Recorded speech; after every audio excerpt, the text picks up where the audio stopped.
बिस्मिल्लाहिर्रहमानिर्रहीम। नाज़रीन अस्सलाम वालेकुम। मैं हूं आपका मेज़बान साबिर शाकिर। वफाकी दारुल हुकूमत इस्लामाबाद से कुछ ताज़ा तरीन इत्तलात और अहम खबरें आपसे शेयर करता हूं, क्योंकि पॉलिटिकल क्राइसिस को बढ़ाने की कोशिश की जा रही है। जैसे ही अच्छे लोग और आला अदलिया आईने पाकिस्तान की बात करती है, अदालती फैसलों के एहतराम की बात करती है, जमहूरियत की बात करती है, इलेक्शन की बात करती है, तो फौरन जो आग लगाने वाली पार्टियां हैं वो सामने आ जाती हैं। स्पॉयलर्स आ जाते हैं और मैच फिक्सर आ जाते हैं, स्पॉट फिक्सर आ जाते हैं और वो जलती पर तेल का काम करते हैं और कोशिश करते हैं कि हालात ठीक ना हो, क्योंकि हालात ठीक होते हैं तो उनकी दाल नहीं गलती और मामला वो फंसते हैं अपनी चमड़ी दमड़ी बचाने के लिए, जाती मफादात के लिए वो ये सब कुछ करने पे मजबूर हो जाते हैं। और आज भी सारा दिन यही कुछ होता रहा, इस्लामाबाद में भी और लाहौर में भी।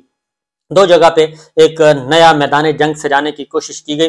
और इससे पहले के मैं आपको कुछ डिटेल्स आपको बताना चाहता हूं, क्योंकि अभी बहुत सारी दास्तानें आएंगी। एक प्रेस कॉन्फ्रेंस नहीं बल्कि कोई 25 प्रेस कॉन्फ्रेंसें हो चुकी हैं, जिनमें से कोई 20 तो आपने देखी होंगी, लेकिन बाकी बहुत सारी नहीं देखी।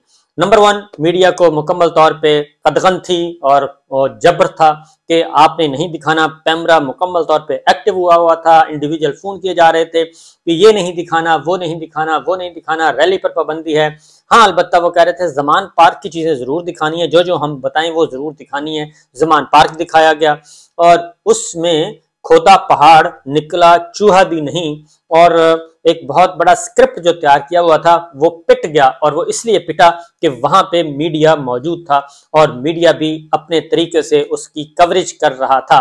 और मीडिया ने आके बता दिया कि ये जो कुछ भी बोला जाएगा वो झूठ बोला जाएगा और झूठ का पुलिंदा होगा, क्योंकि हमारे सामने ऐसी कोई चीज बरामद नहीं हुई जो कि बयान की जाएगी। बल्कि मजाक उड़ाते रहे कि तोपें भी बरामद होंगी और टैंक्स भी बरामद होंगे और जौहरी हथियार भी बरामद होंगे, GF-17 वाले भी वहीं पे हैं और धमाका खेज मवाद बनाने की फैक्ट्रियां भी हैं और वहीं पे ये सारी चीजें कोशिश की गई। लेकिन एक इंतहाई इम्पार्शल आपको मैं बात बताता हूं जी, इम्पार्शल गैर जानिबदार और इंतहाई मोतबर आदमी की बातें वो पहले सुन लें और वो एक एक लफ्ज आपको बता देगा कि सच क्या है और झूठ क्या है। ये मैं नहीं कह रहा, ये पाकिस्तान तहरीक इंसाफ का कोई रहनुमा नहीं कह रहा, ये चौधरी एतजाज अहसन साहब कह रहे हैं। पाकिस्तान के इंतहाई मोतबर सीनियर कानूनदान और वकला तहरीक के बानी, बहुत जबरदस्त पीपल्स पार्टी के सीनियर रहनुमा, फेडरल मिनिस्टर रह चुके हैं, सेनेटर मौजूद, ये सारी बातें वो कर रहे हैं। उन्होंने सबसे पहले तो कहा कि चीफ जस्टिस ऑफ पाकिस्तान को ज़मान पार्क में होने वाली कार्रवाई का नोटिस लेना चाहिए। जो प्रेस कॉन्फ्रेंस उन्होंने की बाकायदा तौर पर मीडिया टॉक की है, जो कि आपको मीडिया में नजर नहीं आएगी, क्योंकि उन्होंने कहा कि नहीं इसको भी किल कर दें। चौधरी एतजाज अहसन साहब को भी दिखाने की जरूरत नहीं है, उन्होंने बाकायदा ये गुफ्तगू की है। एक एक लफ्ज मैं आपको बता रहा हूँ, गौर से सुनिएगा कि चीफ जस्टिस ऑफ पाकिस्तान को ज़मान पार्क में होने वाली कार्रवाई का नोटिस लेना चाहिए। सियासतदानों के खिलाफ इस किस्म के ऑपरेशन नहीं होने चाहिए। PTI वालों को भी देखना चाहिए कि अब हथियार बरामदगी वाले केस भी बनेंगे, यानी अब उनके घर से हथियार बरामद करने के केस बनेंगे, क्योंकि बाकी सारे तो काम खत्म हो गए हैं। कोई इमरान खान साहब को ना अहल करना, जेल में डालना, दहशतगर्दी के मुकदमात, कत्ल के मुकदमात, इक़दाम कत्ल के मुकदमात, तौहीन मजहब के मुकदमात, तौहीन इलेक्शन कमीशन के मुकदमात, तौहीन अदालत के मुकदमात, पता नहीं क्या क्या मुकदमात दर्ज हो चुके हैं। और अब होगा हथियार की बरामदगी और खुदकुश और धमाका खेज और कलदम तंजीमें और कलदम लोग, मोस्ट वांटेड लोग, ये सारी की सारी वो कह रहे हैं कि अब PTI वालों तैयार हो जाओ इमरान खान साहब कि आपको अब हथियार बरामदगी के केस भी आप पे डाले जाएंगे। और ये वही कुछ हो रहा है और ये है इंतकाम, जाती इंतकाम, बुग़्ज़, इनाद, और इसके अलावा कुछ नहीं है। क्योंकि 3.5 साल की वजारत उज़्मा में एक भी करप्शन का केस नहीं मिला, एक भी इमरान खान साहब और उनकी काबीना के खिलाफ एक भी नहीं मिला, और सारे हाथ पे हाथ रख के बैठे हैं जी। फिर चौधरी साहब कहते हैं कि इमरान खान के घर के साथ, वो कहते हैं कि मेरा अपना घर है, ये बिल्कुल सबको पता है, और उनका मेरा भी घर है और मेरे भाई का भी घर है।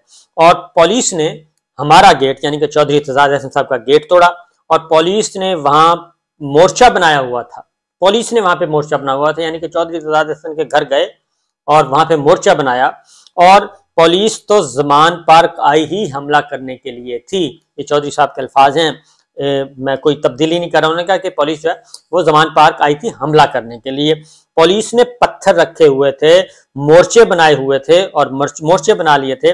और पुलिस को सोचना चाहिए कि ये कोई कच्चे का इलाका है, ये कोई वजीरिस्तान है, ये कोई खुदा ना खास्ता शरपसंदों का इलाका है, जमान पार्क है, रिहायशी इलाका है।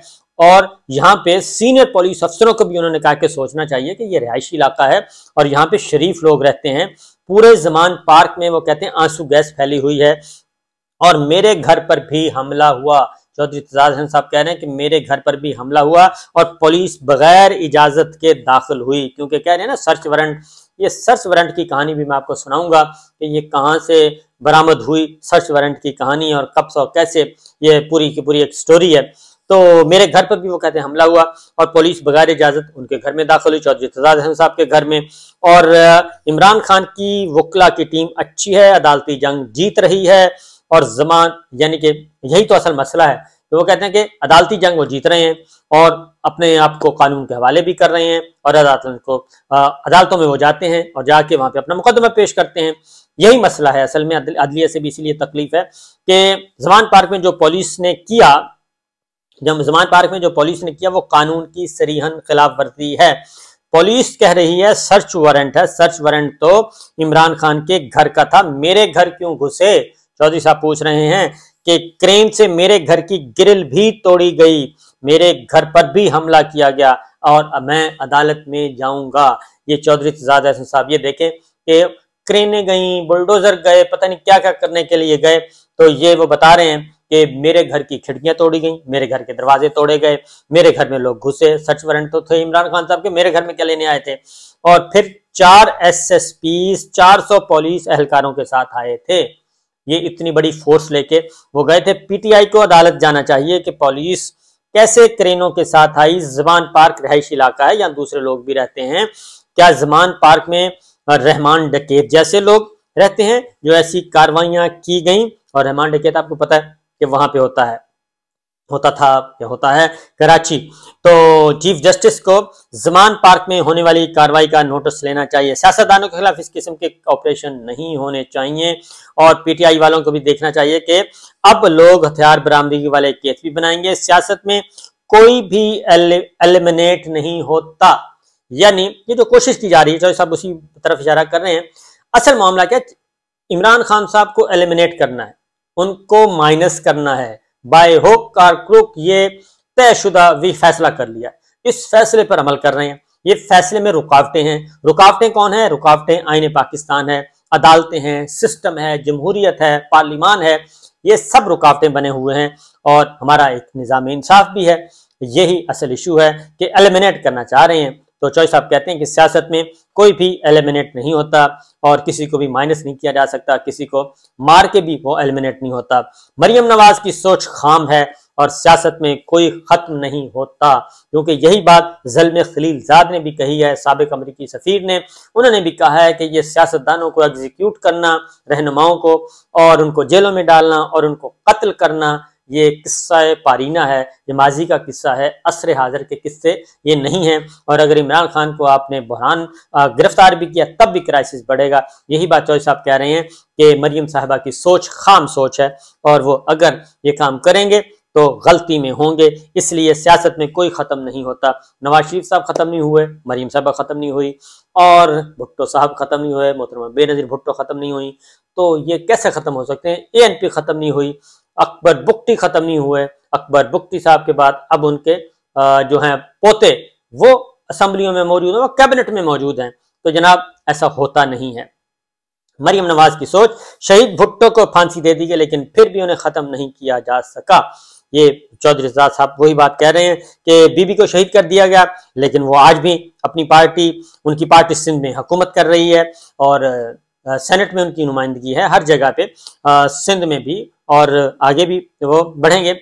कश्मीर में उनकी हुकूमत रह चुकी है, गिलगित बल्तिस्तान में उनकी हुकूमत रह चुकी है, वफाक में उनकी हुकूमत रह चुकी है, अब वो सिंध में मौजूद हैं। तो वो कह रहे हैं कि बीबी की पार्टी भी मौजूद है और तोशाखाना तो मजाक बन गया है, सबकी फहरिस्तें आ गई हैं। चौधरी इत्तेजाज साहब कह रहे हैं जिस मुकदमे में इमरान खान साहब को फिक्स करना चाह रहे हैं ये तोशाखाना है।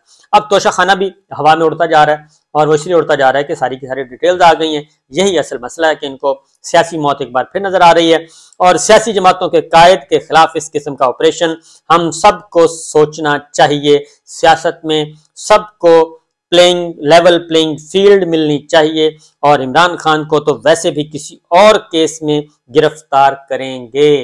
ये चौधरी साहब ने जाते जाते खबर दे दी है कि इमरान खान को किसी और केस में वो गिरफ्तार करेंगे।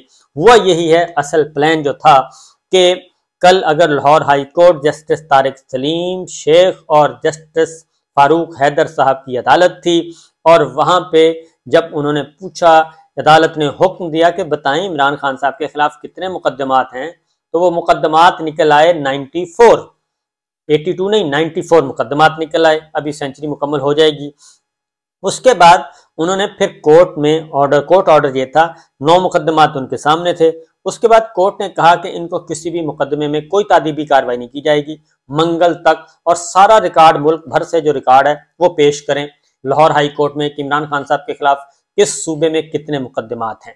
और यही है असल चीज। फिर उसके बाद लाहौर हाई कोर्ट ने FIA को भी मना कर दिया कि FIA भी कोई तादीबी कार्रवाई नहीं करेगी और इनको अरेस्ट नहीं करेगी, क्योंकि इस्लामाबाद जा रहे थे तो उन्होंने कहा कि चलें अब FIA उठा ले। और ये सारी की सारी जो प्लानिंग जो थी, ये वो मामलात हैं जो चौधरी साहब भी कह रहे हैं किसी और मुकदमे में गिरफ्तार करेंगे। ये है वो डिटेल जो कि सूरत हाल है और इसीलिए मामला जो है वो सियासी है। मामला इमरान खान साहब को गिरफ्तार करना है, मामला जेल में डालना है उनको, और उनको ऐसे इक़दामात करवाने उनसे मकसूद हैं कि वो एग्रेसिव होकर कोई ऐसी बात कर दें कि हो ये तो उन्होंने कौमी सलामती का मसला पैदा कर दिया है। तो ये कोशिश की जा रही है। उसकी रीज़न ये है कि ऑपरेशन लाहौर में होता है, ज़मान पार्क में उनके घर में पुलिस घुसती है, दरवाजे तोड़ती है, सब कुछ करती है, तोड़ फोड़ करती है, आंसू गैस और ये सब कुछ करती है, और जो झूठ सच है वो आके बयान करती है, और ये निगरान हुकूमत है वहाँ पे। लेकिन उसको रेगुलेट कौन कर रहा है, उसको मॉनिटर कौन कर रहा है? वो कर रही हैं मरीम साहिबा, मरीम औरंगजेब साहिबा और अताउल्लाह तारड़ साहब, वफाकी काबीना के लोग हैं, मुस्लिम लीग नवाज के सारे रहनुमा हैं, आजम नज़ीर तारड़ साहब, राना सनाउल्लाह साहब, तलाल चौधरी साहब, मरीम औरंगजेब साहिबा और बेशुमार लोग हैं जो ये सारे के सारे नून लीग के कर रहे हैं। तो मामला उधर का है, निगरान हुकूमत और उनका। लेकिन ये जनाब, आप इसका मतलब क्या है? इसका मतलब बिल्कुल वाज़ेह है कि ये निगरान हुकूमत है मोहसिन नकवी साहब की और आमिर मीर साहब की, ये एक्सटेंशन है नवाज शरीफ की और नून लीग की, ये एक्सटेंशन है, इसके अलावा और कुछ नहीं है। बाकी इंशाल्लाह डिटेल्स आपको बताते रहेंगे। इजाज़त दीजिए, अल्लाह हाफिज़।